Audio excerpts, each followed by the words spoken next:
നാലാൾ മുന്നിൽ ഞാൻ അഭിമാനപാത്രം, നാഥന്റെ അടുക്കൽ ഞാൻ അപമാനി മാത്രം, നാഥന്റെ അടുക്കൽ ഞാൻ അപമാനി മാത്രം.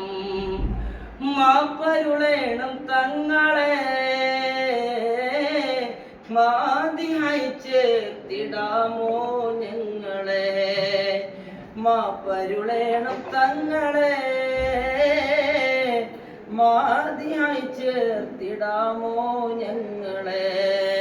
ആരാരുമില്ലാത്ത വീടാണ് ഖബർ, ഏകാന്തവാസയാണ് അവിടെ നമുക്ക്. ആരാരുമില്ലാത്ത വീടാണ് ഖബർ, ഏകാന്തവാസയാണ് അവിടെ നമുക്ക്. കൂടെ പിറപ്പിൻ ആരുണ്ട് നമുക്ക്.